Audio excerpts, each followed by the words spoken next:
লিফটে ওঠার আগ মুহূর্ত অব্দি রুশানের দিকে চেয়েছিল আকাশ। অতঃপর রাজের দৃষ্টি তার দিকে পড়তেই মৃদু হেসে লিফটে উঠে যায় সে, যেন সবকিছুই স্বাভাবিক। বাবা, ভাবছি রাইসাকে এখান থেকে ডিরেক্ট আমাদের বাড়িতেই নিয়ে যাব। তাদের বাসায় পাঠিয়ে আমি আর কোনো রিস্ক নিতে চাই না। বিয়ের আগ অব্দি সময়টাও আমাদের বাড়িতেই নিরাপত্তার মাঝে থাকবে সে। বিয়ের প্রস্তুতি থেকে সম্পূর্ণ সেখানেই হবে সবকিছু। রাইসাকে হসপিটাল থেকে বাসায় নিয়ে যাওয়ার প্রসঙ্গে কথাটা বলল রুশান। ছেলের কথায় খানিকটা নীরব রইল হৃদ, যেন এই মুহূর্তে এমন টপিক নিয়ে খুব একটা ইন্টারেস্ট নাই তিনি, কারণ তার মস্তিষ্ক জুড়ে ভিন্ন প্রশ্নের আনাগোনা। রাইসার প্রতি রুশানের দুর্বলতা তার ভালোভাবেই জানা, যেই কারণেই হয়তো সত্যটা ছেলেকে বলতেও কয়েকবার ভাবতে হচ্ছে তাকে। এটা কি বলার সঠিক সময়? সত্যটা জানার পর রুশান ঠিক থাকতে পারবে তো? তার নীরবতায় পাশ থেকে রুশান ডেকে বলে, বাবা। ছেলের ডাকে ভাবনায় ছেদ ঘটে ডাক্তার হৃদের। দৃষ্টি তুলে রুশানের দিকে তাকাতেই রুশান পুনরায় বলে, কিছুক্ষণ আগে বলেছিলে কিছু বলতে চাও আমায়, তারপর থেকে কেমন যেন বিষণ্ণ মনে হচ্ছে তোমাকে। কিছু হয়েছে কি? বাবার সাথে কথা বললেও রুশানের মন যেন রাইসার সুস্থ হওয়ার আনন্দে প্রজাপতির ন্যায় উড়ে বেড়াচ্ছে, যাকে মুহূর্তে আঘাত করার ইচ্ছে জাগিনি হৃদের। ছেলের কাঁধে হালকা হাতের স্পর্শ প্রসঙ্গে পাল্টে বলে, আপাতত কিছুটা ব্যস্ততায় আছি আমি, বাসায় ফিরে এই ব্যাপারে কথা বলবো। এখন রাইসাকে নিয়ে বাসায় ফিরে যাও। কৌতূহলে কয়েক সেকেন্ড নীরব রইল রুশান, অতঃপর হালকা মাথা নেড়ে সম্মতি দিয়ে বলে, ঠিক আছে, সাবধানে থাকবে বাবা। বড় গেট পেরিয়ে তালুকদার বাড়ির সামনে এসে গাড়ির ব্রেক চাপে মনসুর। নেমে দাঁড়ায় আকাশ। ড্রাইভারের অপেক্ষা করেনি, নিজেই আরোহী সাইডের দরজা খুলে দিল। বোঝাই যাচ্ছে অনেকটা রেগে আছে সে। নীরবে গাড়ি থেকে নামে আরোহী, মনে চাপা ভয় লুকিয়ে আছে যেন। আকাশ কি সবকিছু বুঝে গেল? ভেবেই সেখান থেকে প্রস্থান করার উদ্দেশ্যে দ্রুত পায়ে ঘরের দিকে এগিয়ে যায় সে। পিছু নেয় আকাশও। সদর দরজা পেরিয়ে ভেতরে আসে আরোহী। দেখে ইব্রাহিম তালুকদার বসে আছে সেখানে। ইনায়া তালুকদার সাথে আরাফও পাশে বসে আছে। তার পেছনে আরাফের হুইল চেয়ার ধরে দাঁড়িয়ে আছে শুভ। আকাশ দাঁড়াতে বললে থামে আরোহী। তার সামনে এসে দাঁড়ায় আকাশ। চেহারায় খানিকটা রাগান্বিত ছাপ রেখে বলে, কবে থেকে এমন বেপরোয়া চলাফেরা শুরু করলি? যখন যেখানে মন চাইবি সেখানেই চলে যাবি? এ কেমন অবাধ্যতা? একটা শ্বাস নেয় আরোহী, যেন নিজেকে স্বাভাবিক করতে চাইছে। অতঃপর দুঃসাহসিকতার পরিচয় দিয়ে বসে সে। আকাশের দিকে চেয়ে বলে, আপনি আমার আপন ভাইও না, আমার বাবাও না, তাই আপনার আদেশ মেনে চলতে আমি বাধ্য নই। মুহূর্তে যেন মাথায় তীব্র রাগ চেপে বসে আকাশের। হয়তো আরোহীর জায়গায় অন্য কেউ হলে এই মুহূর্তে ভিন্ন কিছু ঘটে যেত। আরোহীর এমন কথায় আকাশ নিজেকে নিয়ন্ত্রণ করলেও পাশ থেকে ইনায়া তালুকদার বসা থেকে দাঁড়িয়ে বলে, তোমাকে খাওয়াচ্ছি আমরা, পড়াচ্ছি আমরা, থাকতে দিয়েছি আমরা, সুতরাং আমাদের কাছে সবকিছু জবাবদিহি করতে বাধ্য তুমি। নিশ্চুপ দাঁড়িয়ে রইল আরোহী, যেন খুব করে বলতে ইচ্ছা হচ্ছে, আপনাদের টাকায় চলছি না আমি, আমার বাবার টাকায় চলছি। বাবা অনেক কিছুই রেখে গিয়েছে আমার জন্য, যার দখলদারিত্ব এখন আপনাদের হাতে। কথাটা খুব করে বলতে ইচ্ছা হলেও চাচির সাথে তর্কে জড়ায়নি আরোহী। তর্ক ঝগড়া এসব তার পছন্দ না। তার কাছে জীবন মানে ঝড়ঝামেলা থেকে দূরে থাকা, প্রয়োজনে চুপচাপ সব সহ্য করে নেওয়া, নিজের কষ্টগুলো লুকিয়ে রেখে সুখকে স্বপ্নে অনুভব করা। মায়ের দিকে তাকায় আকাশ, কারণ তার কথাগুলো আরোহীকে নিজের অবস্থান মনে করিয়ে দিচ্ছে। আরোহীর মন খারাপের কারণ হয়ে দাঁড়াচ্ছে। বিষয়টা লক্ষ্য করে আকাশ মায়ের উদ্দেশ্যে বলে, এখানে আমি কথা বলছি মা, মাঝখানে ফরন কেটে আমার ধৈর্যের পরীক্ষা নিও না। চুপ হয়ে গেল ইনায়া চৌধুরী, কারণ এ বাড়িতে সবকিছু ইব্রাহিম তালুকদার ও আকাশের কথা মতোই পরিচালিত হয়। আর যখন আকাশ রেগে যায় তখন ইব্রাহিম তালুকদারও তার উপর কথা বলে না খুব একটা। নিশ্চুপ রইল সবাই। নত দৃষ্টিতে চেয়ে রইল আরোহীও। তার দিকে চেয়ে নিজেকে শান্ত করে নেয় আকাশ। অতঃপর শান্ত স্বরে বলে, আজ থেকে আমাকে না জানিয়ে কোথাও যাবি না। অতঃপর শুভকে বলে ড্রাইভার মনসুরকে ডেকে আনতে। মনসুর আকাশের সামনে এসে দাঁড়ালে তার থেকে গাড়ির চাবি নিয়ে নেয় আকাশ। অতঃপর সেটা শুভর হাতে দিয়ে বলে, আজ থেকে আরোহী ও অবনীকে তুমি কলেজে ও কোচিং এ নিয়ে যাবে, আবার সময় মতো বাসায় নিয়ে আসবে। আদেশ স্বরূপ চাবি হাতে নেয় শুভ। সম্মতিসূচক হালকা মাথা নাড়ায় সে। সবকিছুর সমাপ্তি ঘটিয়ে আরোহীর দিকে তাকায় আকাশ। শান্ত স্বরে বলে, যা রুমে গিয়ে ফ্রেশ হয়ে নে। আরোহী চলে যেতেই শুভর কাঁধে হাত রাখে আকাশ। শুধু শুভই শুনতে পাবে এমন হালকা স্বরে বলে, আরোহীর উপর নজর রাখবে, সে কি করে তার সব খবর জানাবে আমায়। চুপচাপ নিজের রুমে প্রবেশ করে আরোহী। দেখে অবনীও সেখানে। এতক্ষণ হয়তো আড়ি পেতে শুনছিল সব। আরোহীকে দেখেই হালকা উল্লাসে বলে উঠে, সত্যিই কাল থেকে শুভ ভাই আমাদের নিয়ে যাবে? ভয় পাওয়ার মতো পরিবেশে যেন মন ভালো করার মতো সিদ্ধান্ত এটা। যাই হোক, শুভভাই বেচারাকে এবার ভালোভাবেই জ্বালানো যাবে, কি বলিস? কথা শেষ করেই আরোহীর দিকে তাকায় অবনী। কিন্তু তার কথায় যেন খুব একটা মাথা ঘামায়নি আরোহী। তার মাথায় চলছে ভিন্ন চিন্তা। ড্রাইভার মনসুরকে হয়তো টাকা দিয়ে চুপ করিয়ে রাখা যেত, টাকার বিনিময়ে হলেও আকাশকে কিছুই বলতো না সে। এখন শুভ ভাই কতটা বিশ্বাসযোগ্য হবে, যেন প্রশ্নটা মাথায় ঘুরপাক খাচ্ছে তার। আরোহীর রুমের দিকে এক পলক তাকায় শুভ। সে ভালোই বুঝতে পারে আরোহী রাইসাকে দেখতে হসপিটালে গেলেও মূল সূত্র ছিল রাজ। রাজের প্রতি আরোহীর অনুভূতির কথা অজানা নয় শুভর। সেদিন রাজকে আকাশ এই ছবিটা যখন আকাশের ভয়ে নিচে ফেলে দিয়েছিল, কেউ দেখে ফেলার আগেই তা তুলে নিয়েছিল শুভই। অতঃপর সবার দৃষ্টির আড়ালে ছবিটা আরোহীর বালিশের নিচে রেখে এসেছিল সে। আজ শুক্রবার দুপুর 12টা ছুঁই ছুঁই, আজানের ধ্বনি ভেসে আসছে চারপাশ থেকে। আজ বিরিয়ানি রান্না করেছিল ফরিদ আন্টি। রান্না শেষে পাতিলটা চুলো থেকে সরিয়ে একপাশে রেখে গিয়েছিল সে। কিছু সময় ফিরে এসে ঢাকনা সরিয়ে দেখে একপাশ থেকে কিছু বিরিয়ানি তুলে নেওয়া হয়েছে, হালকা করে 1 চামচের মতো।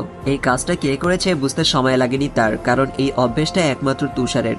কারণ মাংস বিরিয়ানি যাই রান্না করা হোক, রান্না শেষে টেস্ট করার জন্য হলেও কিছু অংশ নিয়ে যাবে সে। ফরিদ আন্টির পাশে এসে দাঁড়ায় তুষার, খালি প্লেটটা একপাশে রেখে বলে, আজ রান্না অসাধারণ হয়েছে আন্টি। প্রশংসায় খুশি হলেও হালকা শ্বাস ছাড়ে ফরিদ আন্টি। অতঃপর বিরিয়ানির পাতিলের দিকে চেয়ে বলে, তোকে আর মানুষ করতে পারলাম না। যদি কপালে কোনো বুদ্ধিমান মেয়ে জুটে, সে তোকে একটু মেরে ধরে মানুষ করতে পারলেই তুই মানুষ হবি, নয়তো আর চান্স নেই। হালকা হাসে তুষার, একটু ইনোসেন্ট ভাব নিয়ে বলে, এমন ভাবে বলবেন না আন্টি, দোয়া করুন কপালে যে জুটবে সে যেন শান্তশিষ্ট ও খুব ইনোসেন্ট হয়। হাসে ফরিদ আন্টিও, সেই হাসি ধরে রেখেই বলে, হয়েছে হয়েছে, এখন আজান দিচ্ছে, গোসল করে নামাজে যা। রুমে এসে নিবিড়ের পাশে বসে তুষার। নিবিড়ের পায়ের হাঁটুর অংশটাকে হাত দিয়ে হালকা আঘাত করে বলে, কি রে গোসল করবি এখন? একটু পর। ঠিক আছে তাহলে আমিই গেলাম, লেট হলে সারার মতো চিল্লাবি না। বলেই উঠার প্রস্তুতি নেয় তুষার। এর মাঝিয়ে দৃষ্টি পড়ে নিবিড়ের ফোনে। নীলার আইডিতে পড়ে আছে নিবিড়, যে আইডি আজ অনেকদিন ধরে আনএক্টিভ। নীলার পুরনো পোস্টগুলো দেখছে হয়তো। একটা হতাশার শ্বাস ছাড়ে তুষার। পুনরায় নিবিড়ের পাশে বসে ফোনটা কেড়ে নিয়ে বলে, এসব যত দেখবি ততই ডিপ্রেশনে ডুবে থাকবি। এবার অন্তত লাইফ থেকে এসব মুছে নিয়ে আগের মতো হাসি খুশি জীবন ফিরে আসার ট্রাই কর। পারছি না রে, মাঝে মাঝে মনে হয় আমি কে, নিজেকে চিনতে হিমশিম খেতে হয়। ভাবান্তর হয়ে কিছুক্ষণ নীরব রইল তুষার। বুঝতে পারে নিবিড়কে আবারও ডিপ্রেশন গ্রাস করে নিচ্ছে, যেন নিবিড়ের মাঝে এটা একটা অসুখের রূপ নিয়েছে। মাঝে মাঝেই এমনটা হয়, আর এই ডিপ্রেশন কাটানোর কোনো না কোনো উপায় খুঁজে বের করে তুষার। ভাবনা শেষ হতেই তুষার বলে ওঠে, আজ কয়েক মাস হয়ে গেল বাড়িতে গেলি না, আঙ্কেল আন্টির কথা মনে পড়ছে নিশ্চয়ই। চল 2 দিনের জন্য তোদের বাড়ি থেকে ঘুরে আসি।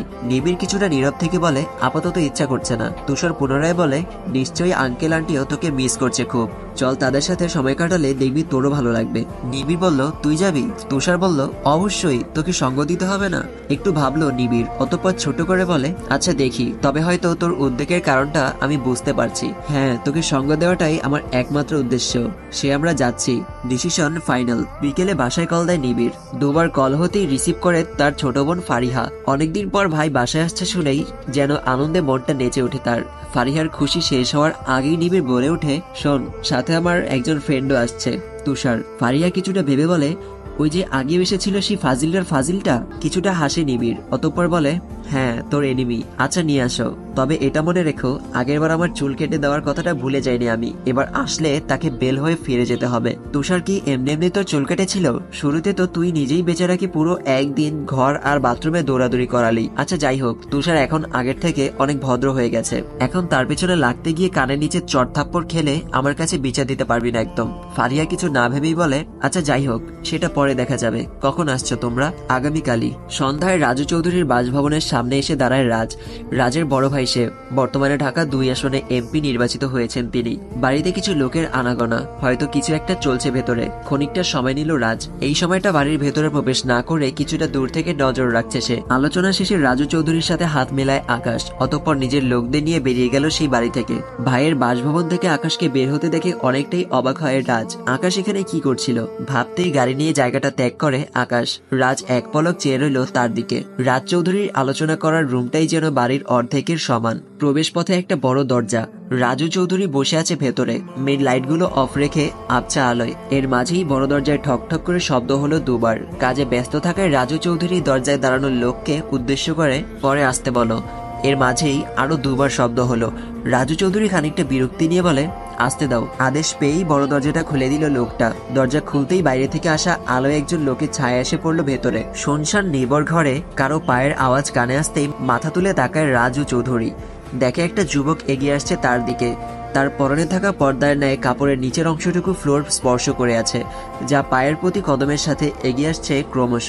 কাপড়ের উপরের অংশ হুডির মতো, নাক অব্দি মাথা ঢেকে রাখা। চেহারা বোঝার উপায় নেই, তবুও আগন্তুককে চিনতে সময় লাগেনি তার। এই যে তারই ছোট ভাই রাজ। ধীর পায়ে এগিয়ে আসছে রাজ, সেই সাথে ধীর গতিতে বসা থেকে উঠে দাঁড়ায় রাজু চৌধুরী। চেহারায় স্পষ্ট বিস্ময় তার, যেন অবাক দৃষ্টিতে চেয়ে আছে রাজের এগিয়ে আসার দিকে। মুহূর্তেই তার সামনে এসে দাঁড়ায় রাজু চৌধুরী নিজেকে স্বাভাবিক করে নিয়ে দরজার সামনে থাকা লোকটাকে উদ্দেশ্য করে বলে, বেরিয়ে যাও। লোকটা বেরিয়ে দরজা টেনে দিল। মাথা ঘুরিয়ে এক পলক দেখে নিয়ে ভাইয়ের সামনে বসে রাজ। মাথা থেকে কাপড়টা সরিয়ে নেয় সে। টেবিলে থাকা ফলগুলোর দিকে চেয়ে বলে, শুভ সন্ধ্যা। বিপরীতে নীরব রইল রাজ চৌধুরী। রাজ পুনরায় বলে, মনে হয় আমার আগমনের খবর আগেই পেয়েছিলে, তাই টেবিলে ফলমূল সাজিয়ে রেখেছো, হ্যাঁ? বলেই ফল কাটা ছুরিটা ও একটা আপেল হাতে তুলে নেয় রাজ। তার সামনে বসে রাজু চৌধুরী। কিছুটা স্বাভাবিক স্বরে বলে, আসবি যে একবারও জানালি না যে? রাজ আপেলের কিছু অংশ কেটে মুখে নিয়ে বলে, জানিয়ে আসলে কি টেবিলটা আরো জাঁকজমক ভাবে সাজাতে নাকি? তার প্রয়োজন নেই, আমি ঘরেরই মানুষ। কি যে বলিস সব অদ্ভুত কথাবার্তা। বলেই একটা আপেল নিতেই তা ফসকে গেল রাজু চৌধুরীর হাত থেকে। টেবিল গড়িয়ে নিচে পড়ার আগেই হাতে থাকা ছুরিটা সেই আপেলের উপর গেঁথে দিল রাজ। ছুরিগাথা থপ করে ওঠা শব্দেই হালকা কেঁপে ওঠে রাজু চৌধুরী। মৃদু হাসে রাজ। আপেলটা ছুরিতে গাঁথা অবস্থায় ভাইয়ের দিকে এগিয়ে দিয়ে বলে, একটা ছোট আপেল যা তোমার হাত থেকে ফসকে যেতেই আমার আঘাতের শিকার হলো। এখন ধরে নাও এই ছোট আপেলটার দুটো পরিচয়, প্রথমত ন্যায়, দ্বিতীয়ত তোমার প্রতি আমার বিশ্বাস। সন্ধ্যায় মা ও আরশি আন্টিকে কিচেনে দেখেই সেদিকে এগিয়ে যায় রাইসা। আন্টি থেকে লেবুর শরবতের ট্রেটা হাতে নিয়ে বলে, আমাকে দিন আন্টি, আমি নিয়ে যাচ্ছি। পারবি? হ্যাঁ। রাইসার হাতে ট্রেটা দেয় আরশি। সৌজন্যমূলক পা বাড়ায় রুশান ও তার বাবা যেখানটায় কথা বলেছে সেদিকে। কিছুক্ষণ আগেই বাসায় ফিরেছে তারা। হালকা গরম ভাবটা কাটাতেই তাদের জন্য লেবুর শরবত তৈরি করেছিল আরশি। রুমে বাবার পাশে বসে আছে রুশান। উদ্দেশ্য সেই গুরুত্বপূর্ণ বিষয় নিয়ে কথা বলার। আর কারোর উপস্থিতি নেই সেখানে। খানিকটা ইতস্তত বোধ করে ছেলের দিকে রাইসার রিপোর্টটা এগিয়ে দেয় হৃদ। অতঃপর হতাশায় কপালে হাত রেখে দৃষ্টি নত করে। ফাইলে একবার চোখ বুলাতেই শরীর কেঁপে ওঠে রুশানের। রাইসা কখনো মা হতে পারবে না, এমন কিছুরই ইঙ্গিত দিচ্ছে এখানে। বাবা যখন হসপিটালে বলেছিল একটা খারাপ সংবাদ আছে, তখনই এমনটা মাথায় এসেছিল রুশানের। সহ্য করার ভয়ে শুনেনি তখন। অন্য কিছু হবে এই সান্ত্বনা মনে লালন করে এড়িয়ে গিয়েছিল। এই সংবাদটা পাওয়ার ভয়েই বারবার বিষয়টা এড়িয়ে গিয়েছিল। কিন্তু শেষমেশ তার ভয়টাই সত্যি হলো। রিপোর্ট হাতে বাবার দিকে তাকায় রুশান, যেন খুব করে শুনতে ইচ্ছা হচ্ছে এই রিপোর্টটা মিথ্যে। হালকা এলোমেলো হাসি দিয়ে বলে, এটা রাইসার রিপোর্ট না, তাই না বাবা? নিশ্চুপ রইল হৃদ, যেন রুশানকে বোঝানোর ভাষা নেই তার। এবার অনেকটাই হেসে দেয় রুশান। রিপোর্টটা ছিঁড়ে টুকরো টুকরো করে ফেলে। অতঃপর বাবার দিকে চেয়ে শান্তস্বরে বলে, বাবা, এটা আমি আর তুমি ছাড়া কেউ জানবে না। মনে করো এমন কিছুই ঘটেনি। রাইসাও এ ব্যাপারে জানবে না। রাইসা অনেক কিছু সহ্য করে ফিরে এসেছে। এত কিছুর পর এমন খবর সহ্য করতে পারবে না সে। মানসিকভাবে বিপর্যস্ত হয়ে পড়বে, আর সেটা আমার সহ্য হবে না। খুব সহজভাবে কথাটা বলল রুশান। শরবত নিয়ে রুমের সামনে আসতেই কথাটা শোনে রাইসা। দরজার সামনে থমকে দাঁড়ালো সে। রুশান কিসের কথা বলছে যা তার থেকে গোপন রাখবে? মনে তীব্র কৌতূহল জেগে ওঠে তার। বাবাকে নিশ্চুপ দেখে রুশান পুনরায় বলে, বাবা, প্রয়োজনে এই গোপনীয়তা আমি একাই সারা জীবন বয়ে বেড়াবো। তবুও সামান্য একটা রিপোর্ট কিছুই পরিবর্তন করতে পারবে না। আমি রাইসাকেই চাই। আপনি দ্রুতই বিয়ের ব্যবস্থা করুন। একটা লম্বা শ্বাস নেয় হৃদ। আলতো করে ছেলের পিঠে হাত রাখে। আজ সত্যিই ছেলেকে বোঝানোর ভাষা নেই তার। কিছুটা নীরব থেকে বলে, তুই যদি রাইসাকে বিয়ে করতে চাস আমি অমত করব না, বাধা হব না। তবে সত্যটা তোকে মেনে নিতে হবে। রাইসা তার মাতৃত্বের সক্ষমতা হারিয়েছে। রাইসার হাত থেকে শরবতের ট্রেটা ফ্লোরে আছড়ে পড়ে গ্লাসগুলো টুকরো টুকরো হয়ে গেল মুহূর্তে। যার ধ্বনি রুম অব্দি পৌঁছাতেই অনেকটাই হচকচিয়ে উঠে বাবা ছেলে দুজনই। আচমকাই উঠে দরজার দিকে ছুটে যায় রুশান। দেখে রাইসা এক হাতে মুখ চেপে বসে পড়েছে ফ্লোরের টুকরো হওয়া গ্লাসের উপরেই। দু একটা টুকরোয় পায়ের চামড়া ভেদ করে রক্ত প্রবাহিত হয় শুরু হয়েছে। সেদিকে কোনো ভ্রুক্ষেপ নেই রাইসার। ফুপিয়ে কেঁদে ওঠার সাথে বড় বড় নিঃশ্বাস নিচ্ছে মেয়েটা। যেন আজ এই কাচের মতোই টুকরো টুকরো হয়ে যাওয়া তার হৃদয়ের রক্তক্ষরণ পায়ের থেকেও তীব্র হয়ে উঠেছে। পুরো ঘর জুড়ে পিনপত নীরবতা বিরাজ করছে। রাজের শক্ত হাতে আবদ্ধ ছুরিতে গাঁথা সেই আপেলটার দিকে চেয়ে আছে তার ভাই রাজু চৌধুরী। চোখে মুখে বিস্ময়কর ভাব, যেন রাজের শান্তস্বরে দেওয়া হুমকিটা তার শরীরে হিম ধরিয়ে দেওয়ার মতো। কারণ সে ভালোই জানে রাজ যখন রেগে যায় তখন রহস্য রেখে কথা বলে। এখনো তার ব্যতিক্রম নয়। ভাইকে খানিকটা ঘাবড়াতে দেখে মৃদু হাসের রাজ। ছুরি সহ আপেলটা ভাইয়ের হাতে দিয়ে বলে, কিন্তু এটা জাস্ট একটা আপেল ছিল। এত বিস্মিত হওয়ার কিছুই নেই। একটা শ্বাস ছাড়ে রাজু চৌধুরী। রাজের দিকে কৌতূহলী দৃষ্টি নিক্ষেপ করে বলে, তোর রহস্যজনক কথাগুলোর পেছনে লুকিয়ে থাকা কারণটা কি একটু খুলে বলবি ভাই? ভাইয়ের দিকে তাকায় রাজ। হালকা হাসি মিশ্রিত স্বাভাবিক স্বরে বলে, কিছুক্ষণ আগে দেখলাম আকাশ বের হলো এখান থেকে, কিন্তু কেন এসেছিল তা বুঝতে পারছি না। পুনরায় একটা শ্বাস ছেড়ে হেলান দিয়ে বসে রাজু চৌধুরী। বিষয়টা হালকা হাসিতে উড়িয়ে দিয়ে বলে, ওহো, এই কথা। নির্বাচনের সময় আকাশ হেল্প করেছিল আমায়, তার সমর্থনেই এমপি হওয়ার পথটা অনেক সহজ হয়ে গিয়েছিল। সে নিজেই পুরো আসনের নির্বাচনকে নিজের হাতের মুঠোয় রেখেছিল। সেই সুবাদেই আকাশের সাথে এই ভালো সম্পর্ক। মাঝে মাঝেই কোনো সমস্যা হলে দেখা করতে আসে, আজও দেখা করতেই এসেছিল। জাস্ট এতটুকুই। হালকা হাসে রাজ, তাচ্ছিল্যের হাসি। অতঃপর স্বাভাবিক দৃষ্টিতে ভাইয়ের দিকে চেয়ে বলে, তুমি যোগ্য নেতা হলে কখনোই লোক ভাড়া করে নির্বাচন করার প্রয়োজন নেই। জনগণই তোমাকে ভালোবেসে তাদের প্রতিনিধি হিসেবে বেছে নেবে। ফ্লোরে বসে ফুপিয়ে কাঁদছে রাইসা। পা থেকে প্রবাহিত রক্তে ছিপছিপে লাল বর্ণ ধারণ করেছে ফ্লোর, যা ক্রমশ বেড়েই চলছে। রাইসার শরীর এমনিতেই দুর্বল, অনেক বড় ধাক্কা সামলাতে হয়েছে তাকে। রাইসা ডেকে উঠেই তার ডান হাতের বাহু চেপে ধরে রুশান। ভাঙা গ্লাস থেকে তাকে টেনে সরতে চাইলেই ব্যর্থ হয় সে, কারণ সেদিকে রাইসার কোনো ভ্রুক্ষেপ নেই। মনে জেগে ওঠা তীব্র কষ্ট ফুপিয়ে ফুপিয়ে নীরবে কেঁদে চলেছে সে। মুহূর্তেই ঘটনাস্থলে ছুটে আসে বাড়ির সকলে, জড়ো হয়ে দাঁড়ায় তারা। আরিশার মেয়ের এমন অবস্থা দেখে আতকে উঠে নিজের মুখ চেপে ধরে। পাশ থেকে তাকে সামলে নেয় আরশি। উত্তেজিত হয়ে পা দিয়ে ভাঙা গ্লাসগুলো সরিয়ে নেয় রুশান। রাইসাকে অনড় দেখে কোলে তুলে নেয় সে। অতঃপর নিজের রুমের দরজা পেরিয়ে খাটের উপর শুইয়ে দিল তাকে। রাইসার পায়ের দু জায়গা থেকে রক্ত প্রবাহিত হচ্ছে এখনো। লক্ষ্য করেই দু হাতের দুই আঙুলে চেপে ধরছে রুশান, যেন এমন ঘটনা উন্মাদ করে তুলেছে তাকে। পাশ থেকে আরশিকে ডাকে হৃদ, বলে ফার্স্ট এড বক্সটা নিয়ে আসতে। স্বামীর আদেশ পেয়েই ছুটে চলল আরশি, যেন এই মুহূর্তে এটাই পৃথিবীর সবচেয়ে গুরুত্বপূর্ণ কাজ। পরদিন আজ অনেকদিন পর বাসায় ফিরেছে ছেলে। সেই খুশিতে নানান আইটেম রান্নায় ব্যস্ত ফারহা। কিছুক্ষণ আগে কল করেছিল নিবিড়, বলল বাসায় পৌঁছাতে আর 20 মিনিট বা আধা ঘন্টার মতো লাগতে পারে। তখন থেকেই যেন ব্যস্ততা দ্বিগুণ বেড়েছে ফারহার। হালকা গলা উঁচিয়ে তার মেয়ে ফারিহাকে ডেকে বলে, কি রে, কতক্ষণ লাগবে তোর? তাড়াতাড়ি আয়। ওরা প্রায় এসে পড়েছে। পাশের রুম থেকে ফারিহা উত্তর দেওয়ার স্বরূপ বলে, এই তো মা, হয়ে গেছে, আসছি। পাশের রুমে বসে একটা ছোট কচুর টুকরোকে পিস করে নেয় ফারিহা। অতঃপর সেগুলো ব্লেন্ডার করে মশারির মতো একটা পাতলা কাপড়ে রেখে একটা গ্লাস রসগুলো আলাদা করে ছেঁকে নিল সে। গ্লাসটা হাতে তুলে নিয়ে মৃদু হাসে। রুম থেকে বেরিয়ে গ্লাসটা ফ্রিজে রেখে দিল কিছু সময়ের জন্য।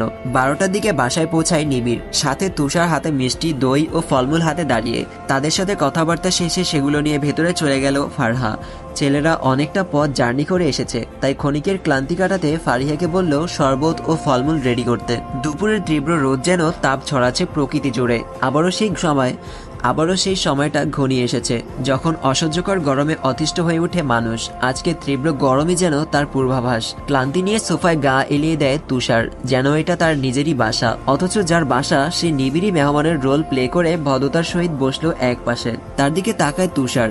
নিজেদের মাঝে কথা বলার মতো নিচু স্বরে বলে, তুই বললি আমি যেন সাবধানে থাকি। ফারিহা আমার উপর রেগে আছে, কিন্তু আমার তো মনে হচ্ছে না। দেখ কি সুন্দর মুখে হাসি রেখে নম্র ভদ্রভাবেই কথা বলল। আমার মনে হয় সেও সব কিছুই মনে রাখেনি। রাজিয়া খালা ফল কেটে ফ্রিজে সাজাতে ব্যস্ত। তার পাশে এসে দাঁড়ায় ফারিহা। শরবতের জন্য রাখা ট্যাঙ্কগুলো একপাশে সরিয়ে রেখে ফ্রিজ থেকে দুটো লেবু বের করে নিল। অতঃপর কাটতে কাটতে বলে, এই গরমে লেবুর শরবত অনেক উপকারী। সৌজন্যমূলক হাসেন রাজিয়া খালা। তিনি এমনই, কথার বিপরীতে কথা বলার মতো কিছু খুঁজে না পেলে হাসান শুধু। লেবু কেটে খুব সুন্দর করে এক গ্লাস ঠান্ডা শরবত বানায় ফারিহা। তারপর নীলকচুর রস রাখা সেই গ্লাসের অবশিষ্ট অংশটুকু পানি দিয়ে ভর্তি করে নিল। তারপর চিনি ও হালকা লেবুর রস দিয়ে নেড়ে নিল সেটা। অতঃপর মুখে হাসি ফুটিয়ে দুটো গ্লাস হাতে নিয়ে ভালোভাবে দেখে নেয় সে।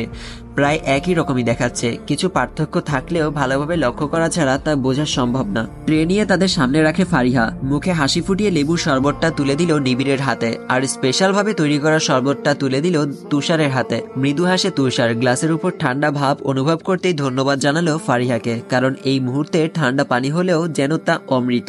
নিবিড় ধীরে ধীরে পান করলেও গরম কাটাতে এক টানে পুরোটা শেষ করে নিল তুষার। অতঃপর মুখের ভাবভঙ্গি পাল্টে গ্লাসের দিকে তাকালো, খানিকটা কৌতূহল নিয়ে বলে, শরবতের স্বাদ এমন কেন? কিছুটা হাসলো ফারিহা। গ্লাসে চুমুক দিয়ে তুষারের দিকে তাকায় নিবিড়। বুঝতে সময় লাগেনি কোনো একটা গন্ডগোল হয়েছে। কিছু সময় পার হতেই গলায় হাত রাখে তুষার।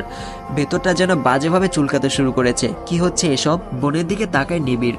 হালকা মাথা নেড়ে কি হয়েছে জানতে চাইলে ইশারায় মাথা নাড়ে ফারিহাও, যার অর্থ কিছু করেছে সে, তবে এটা সিরিয়াস কিছু না।